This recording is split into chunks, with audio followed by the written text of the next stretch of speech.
Welcome to the Making Waves at C-Level podcast with your host, Thom Singer. In each episode, we will explore the interesting stories of business executives, entrepreneurs, and industry leaders who are shaking things up and growing their companies. It is time to make some waves. Now here's your host, Thom Singer. Hey, you have found another episode of Making Waves at C-Level. Thank you so much for tuning into the show twice a week, every Tuesday and Thursday. I try to bring really interesting interviews with people who can inspire not only those at the C-level in big companies, but really anybody in business who is interested in growth. And to some extent, that probably should be most of us. Before we get started, I do want to plug another podcast. I know you're thinking, Thom, why in the world would you ever plug another podcast? Well, I want to tell you about another show that I host. I actually host 4 with a 5th one in negotiation. 2 of the 4 are actually ones where I am I'm the talent. I'm brought in to be the host for someone else's show. And one of those shows is the new one. It is called Speakernomics. It is the new podcast of the National Speakers Association. And it is designed to help people in the speaking industry make more money and build a stronger business. So if you use the spoken word, either as your full-time job or just as a way to promote your company, you're going to want to check out Speakernomics. And you can find it anywhere that you get your podcast love. All right, so today we are going to have Dr. Ivan Misner. Now, if you're not familiar with that name, you may have heard of an organization called BNI. And BNI is a networking organization that's been around for a long time. They just passed 10,000 chapters all around the world. And these local chapters are groups that bring local business people together so that they can share leads, share ideas, and everybody rise that tide that lifts all the boats. Now, I've been familiar with BNI for a long time. I'm not sure that I ever belonged to a chapter, but I visited a bunch of them, and the people who participate in this organization, they all swear that they grow their business because of it. And so I've kind of been a little bit of a stalker of Ivan Misner for 15 years. I've written several books on the topic of networking, and he is sort of the Colonel Sanders of that world. And so I was so excited that he agreed to be here on Making Waves at C-Level. I also happen to know that in the last, I don't know how recently, but somewhat recently, he moved to Austin, Texas. You know, a lot of people are moving to Austin, Texas. Elon Musk, Joe Rogan, and Dr. Ivan Misner. So Ivan, welcome to the show. Thank you, Thom. I love the name of your podcast, by the way. It's a fantastic name. Thank you. We're up to 630 episodes. The original name of the show was Cool Things Entrepreneurs Do. It's not bad either, but it's a good name too. I changed the name last summer because I went to work for an executive search firm, and I wanted all of my sort of lanes of work to line up. And I focus on larger companies who are looking to fill C-level positions. And so therefore I came up with Making Waves at C-Level. So I didn't do justice in the introduction to yourself or BNI. So could you take a quick second and tell us about yourself and about the organization? Oh, I hate to talk about myself, but I have a lot of gray hair. I've been doing this a long time. I earned all this gray hair. I founded BNI in 1985. It's 36 years old. And as you mentioned in the introduction, we just hit the 10,000 chapter mark. We're in more than 70 countries around the world. Last year, during the middle of the craziest year I have ever seen because of COVID and then the resulting recession in most countries, our organization passed 12 million referrals, not leads. We have a distinction, referrals, 12 million referrals, and we generated, So is a referral a lead that turns into business? Is that the differentiation? No, a referral is an opportunity to do business with someone who's in the market to buy your product or service. Gotcha. In other words, when you refer somebody, they are expecting your call. A lead is just a contact. A referral is a connection. And so we do referrals. Those 12 million referrals resulted in 16 billion with a B, 16 billion US dollars worth of business for our members. And that's based on what they say they made from the referrals. In COVID, I mean, can you imagine that? We did $16 billion. I really believe, and I've heard this from many members, that they're in business today because of their involvement in BNI. We transitioned all of our chapters, all 10,000 chapters, or almost all 10,000 chapters today to online. So from 10,000 weekly in-person meetings, we went to 10,000 weekly online meetings. So what was that transition like for the individual chapters and for the company to kind of shepherd that? Yeah. Well, listen, about 6 years ago, I brought in a partner into BNI, and that's kind of when I became the Colonel Sanders, and he runs the day-to-day operation. And I have to give him credit. He saw this coming before I did. He reached out to me in January of 2020 and said, COVID's going to be huge. And I remember telling him, yeah, it's another virus. It's fine. And man, was I wrong. He was looking around a corner. He flipped all of our chapters in China to online in January of last year. He flipped Italy in February and started flipping the rest of Europe in February. By March, the entire world, almost 10,000. We actually opened 300 chapters last year. So we had 9,700 chapters by March. And we flipped all 9,700 of them to online meetings. So it was, it was a little painful. People, look, I started an in-person networking organization. They wanted to meet in person. But, networking events are written about by medical experts as super spreader events. And so we could meet in person or we could meet online. And if we meet in person and somebody catch COVID and dies, it's like, it's pretty obvious it's better to meet online, which is what the overwhelming majority of chapters worldwide. There are in some countries that have virtually no COVID cases that are allowed to experiment with going back, but the overwhelming majority is still online until it is safe. We want our members to be safe. So it was different to meet online than in person, but we've made it work. So I think that's fascinating that an organization that large can pivot that fast and still continue to grow and thrive. What's it been like for you said 300 new chapters that have started since March? What's it been like? What's the experience been for them? I mean, I think this is a great message for leaders everywhere. Yeah, I think some of them may never meet in person. They may continue to meet online. I believe many will. Listen, we haven't made a decision as to exactly what we're going to recommend.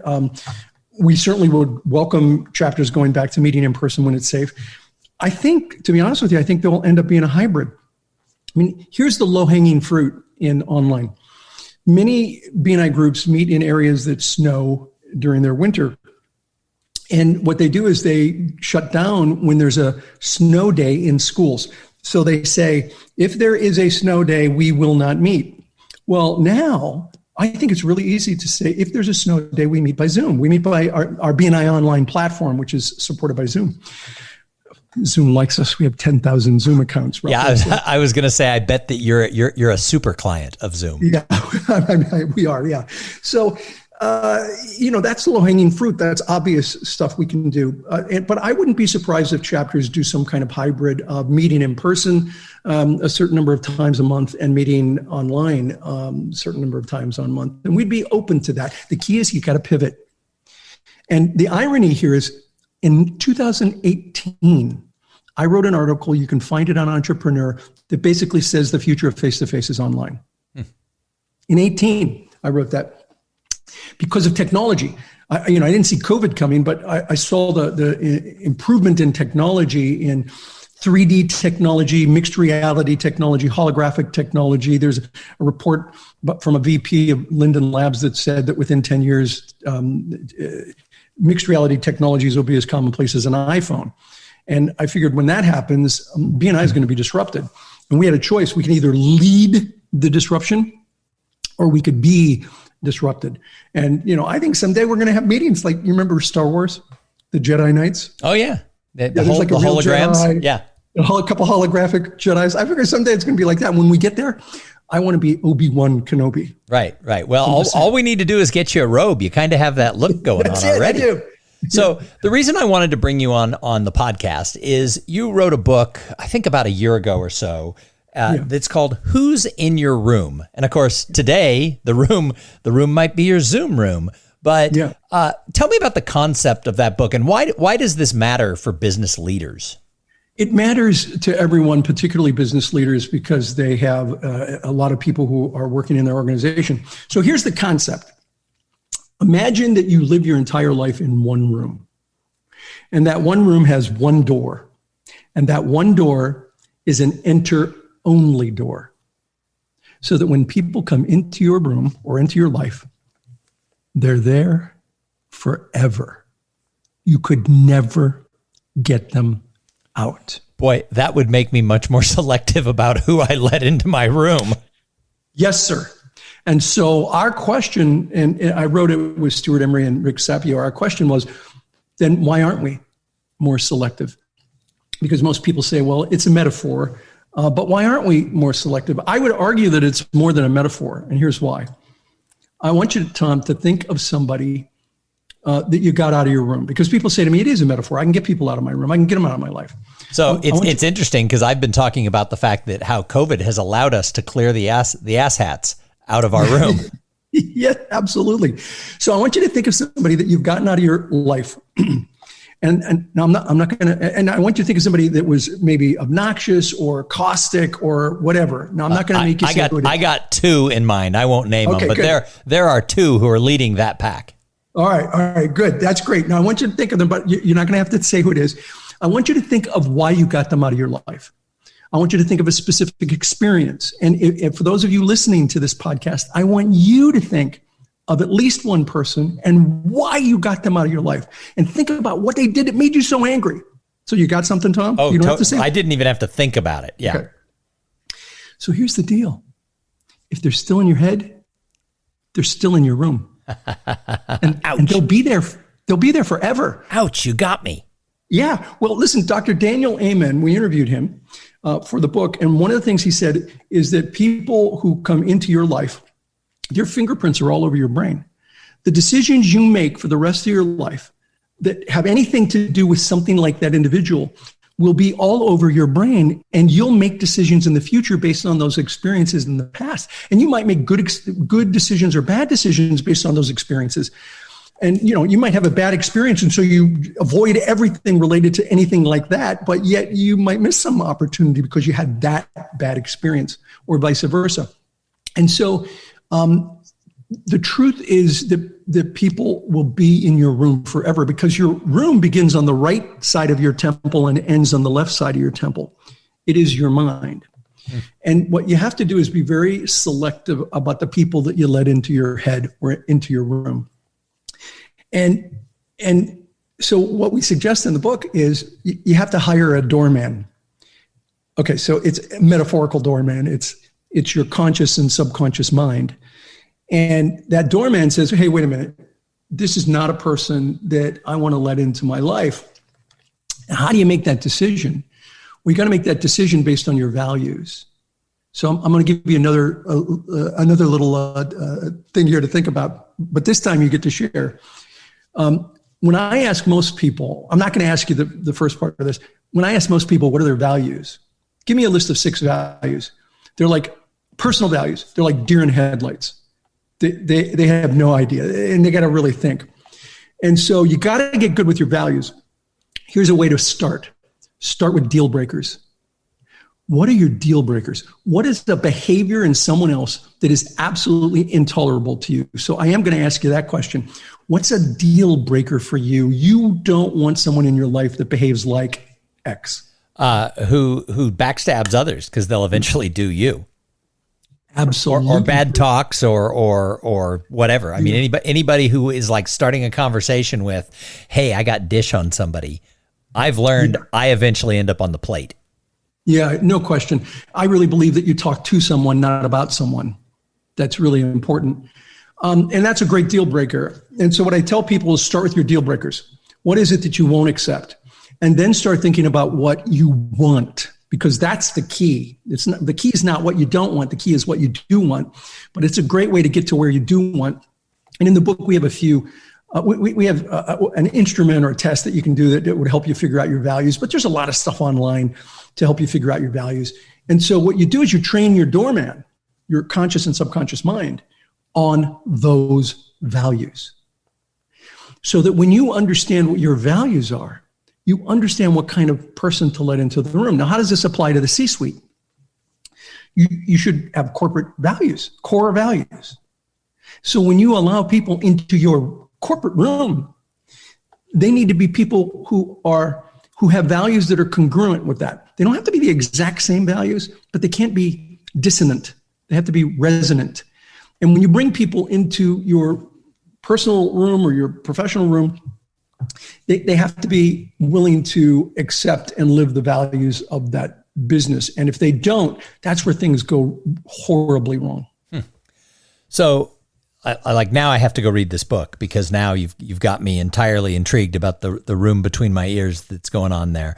But so for those leaders, for those business executives, sometimes you don't get to pick who's necessarily in your room, because you don't get to pick everybody that you work with. So how do you deal with people who've snuck in through the side door you didn't know was there? Yeah, and you may not have let them in. It might have been another supervisor that let them in. So you got to get them. You can't get them out of the room, because they're always going to be there. You can always there's no outdoor. Yeah, you can stick them in a box and put them on a shelf. You know what I mean? And let me tell you something that Harvey McKay said to me years ago. I had lunch with Harvey, and one of the things he said to me was incredibly powerful, is that I have lost more sleep over the people I have kept than the people I have let go. And that really hit me. And it was, I think, very accurate that sometimes it's just not a good fit. And you give them an opportunity, and if they're not going to step up, then it's best for them and best for you to open that position to somebody else to come in. It's interesting you bring up Harvey McKay. So the reason I became a professional speaker was because of Harvey McKay. Back in the 90s, I saw him speak a couple of times, and I went up to him and told him I would be interested in doing what he did. And we sat down and we had a cup of coffee. He said, well, wait till the line is gone. And we sat down and had a cup of coffee. And then a few years later, he came to speak in Austin for an organization I was part of. And that organization asked me to pick him up at the airport and drive him around. And so I had him in the car for the day. By the way, that's a great technique for anyone who wants to meet speakers. That's really smart. Yeah, I knew what I was doing, and I got to spend the whole day with him. And he basically laid out that if you really want to be a speaker, here's what you need to do over the next 5 years. And 5 years later, that was my career. So when I hear the name Harvey McKay, I genuflect just a little. Absolutely. And as well, we all should. Harvey is an amazing guy, and I haven't seen him in a few years, but he's an amazing guy. And I have the highest respect for him. All right. So in addition to everything that we've talked about, you have been the leader of a big organization. So let's take this back into sort of your own world. So what advice do you have as someone who has overseen the growth of a company? What advice do you have for people in general? Maybe not about this, who's in your room. What advice do you have for other leaders? Yeah. So listen, I think that you have to begin with having a really big vision for what it is that you want to accomplish in your company, your business. So when I started BNI, and the big vision can be with any C-level executive, not just the founder of a company. But when I started BNI, I had this big vision of 10,000 chapters. And I came up with that number in 1986. Based on calculations that I did and a lot of research that I did. And that was before Monsieur Google. So it really took a lot of work. And I remember having a conversation with somebody and saying to them, I think someday BNI could have 10,000 chapters. And he looked at me and he said, and how many chapters do you have, Ivan? I said, 30. He said, 10,000. Oh, well, it's good to have goals, really good to have goals. And here we are, December of 2020, we hit 10,000. So it starts with the vision. And then you got to really do a number of things that help accomplish that vision. And those things are things that really, at the time I was reading The E-Myth by Michael Gerber, who's now become a really good friend. And it was like create systems, create processes, write everything down. Write everything down as though you're going to franchise your business, even if you don't plan on franchising your business. And that's what I did. And I didn't plan on franchising my business. But then when I wrote everything down, it became like, why don't I franchise my business? And we did. So Gerber was amazing for me as a young man in business. I think the one biggest mistake that companies make, entrepreneurs make, C-level, C-suite executives make, is that if you want to be successful in business, you got to do 6 things 1,000 times, not 1,000 things 6 times. Mm-hmm. And all too often, executives keep chasing bright, shiny objects instead of doing the handful of things. And it doesn't have to be 6, it could be 5, it could be 7. The handful of things and doing them over and over and over again. I think that is one of the keys to success in business.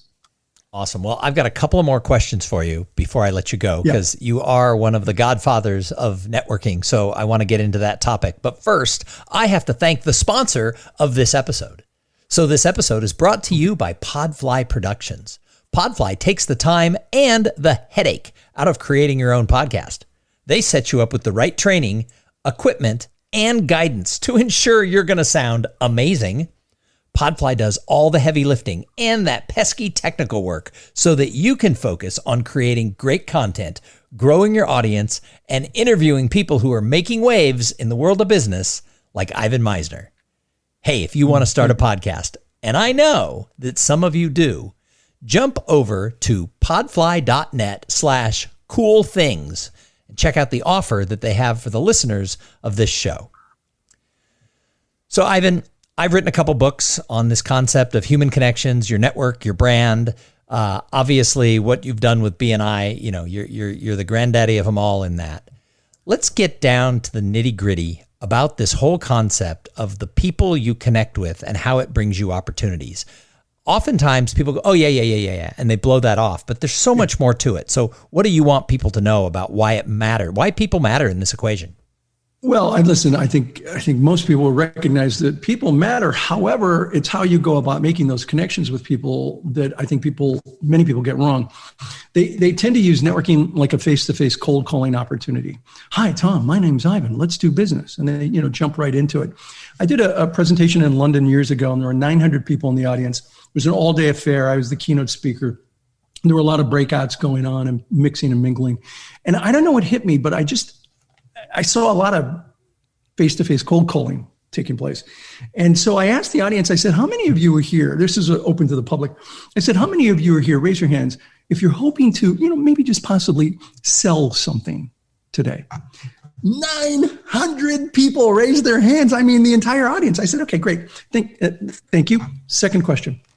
How many of you are here today hoping to, maybe just possibly buy something? No one raised their hands. Not a single person. So Tom, this is what I call the networking disconnect. People show up at networking events wanting to sell, but nobody's there to buy. So why go? Here's why.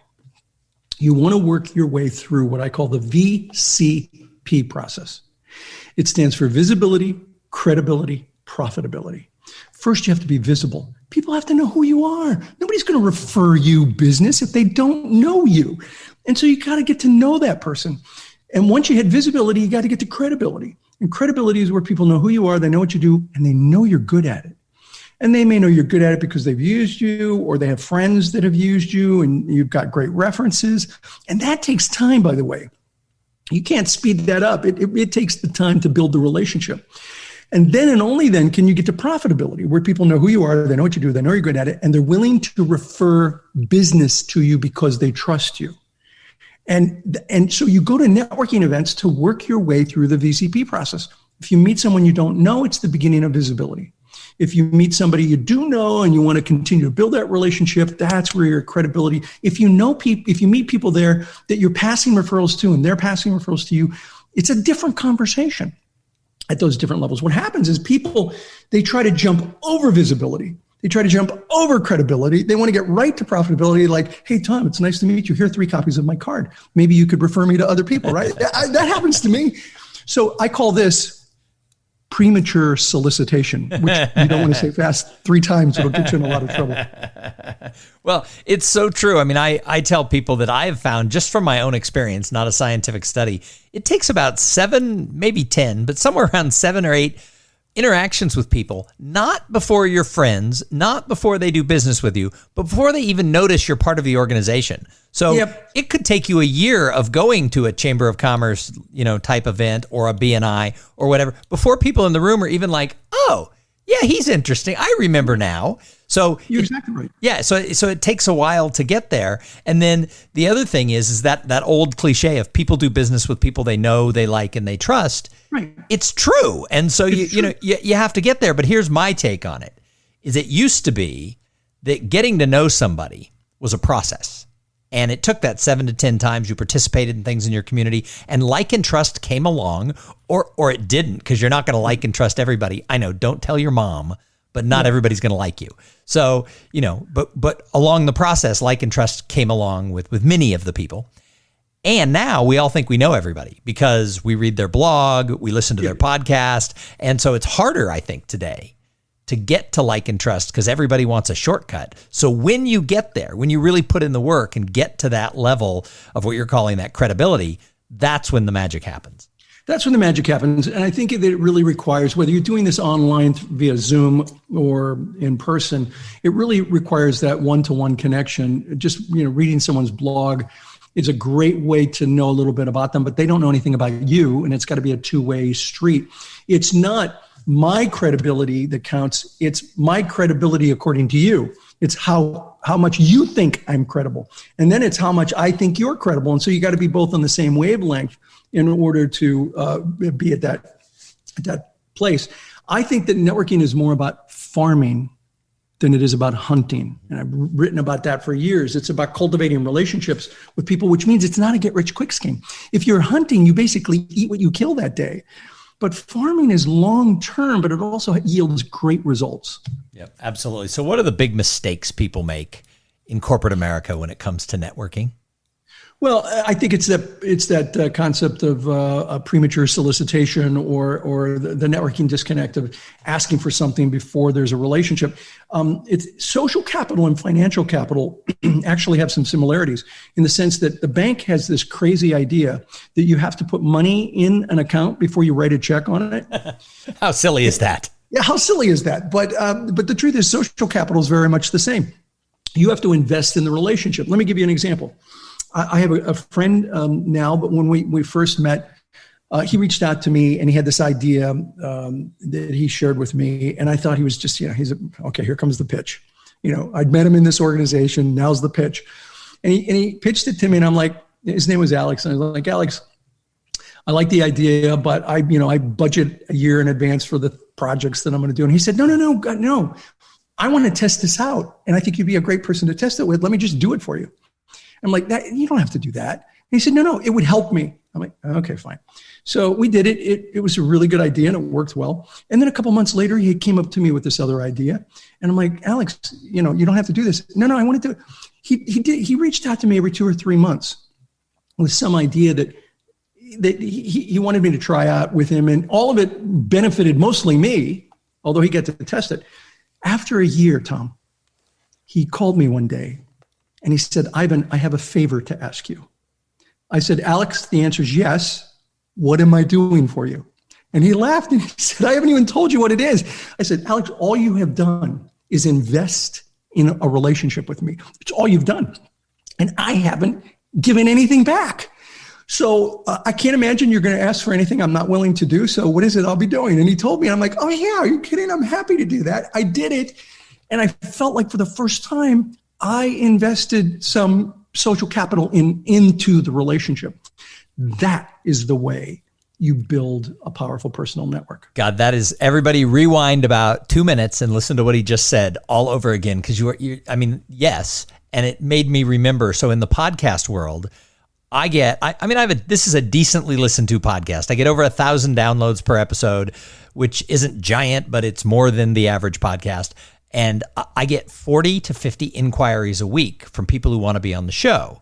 And what's fascinating to me is most of them aren't somebody who I'm like, did I just hear from Dr. Ivan Misner? Most of them are people who I've never heard of and who don't have anything. And they'll literally be like, oh, I want to be on your show. And I say no, obviously, to 48 of them a week. However, this one person I said no to really wanted to be on the show. And so over several months, I found this person on social media tweeting about my show. And I just sort of saw it and then showed up on LinkedIn, which of course is the more powerful place to talk about a business podcast. And there was a lot of that going on, not overboard, for many, many months. And then I got a direct message on one of the social media capital things saying, I really do love your show. I had pitched to be on it. Here's why. And I was like, well, of course you can be on my show. Of course. So why? Because he invested in some kind of a relationship in a very positive way. Brilliant. Absolutely brilliant. Yeah. And I'm now hosting the National Speakers Association's podcast. And it's a new podcast. They used to have a program called Voices of Experience. And it had started off as a cassette tape that came with the magazine, became a CD. They moved it to a podcast. And actually, the host last year, Crystal Washington, pushed it so far into the world of real podcasting. But we decided, the organization and I, that we would close that one down and we would start Speakernomics. It has only had 7 episodes published at the time we're recording this. And I have received, I'm keeping a tally, I have 23 hashtags from people who've reached out and said, I want to be on the new podcast. Yeah. Well, that's great. Some of them are people I want to have on the podcast, but nobody has said, what can I do to promote the podcast? I haven't gotten one of those outreaches. And it's like, that's who's going to get on the show. Right. Yeah, absolutely. And that's the way to do it. I mean, that's a real lesson to people that want something. It's you gotta build that relationship. You really do. So when you have a network as big as yours, isn't it hard to always be a giver? Well, so I wrote a book called Infinite Giving. Just published it a few months ago, and it's the 7 laws of the 7 principles of giver's gain. And no, I think it's a lifestyle. I think that the idea of giver's gain is a powerful one. It's more than a phrase. Giver's gain, it's a way of living one's life. It's a perspective to view and interact with the world. It's an attitude, not an expectation. And when it's applied properly, it will change your life. And when it changes enough lives, it'll change the world. There are some rules to go with that. You know, give more than expected, but don't give more than you can. Give from your saucer, not your cup, but give freely from your saucer. Be humble. Don't be arrogant. You know, be humble when working with other people. Don't let your ego enter the room before you enter the room. And recognize that gratitude for people who help you is not new age psychobabble. It's science.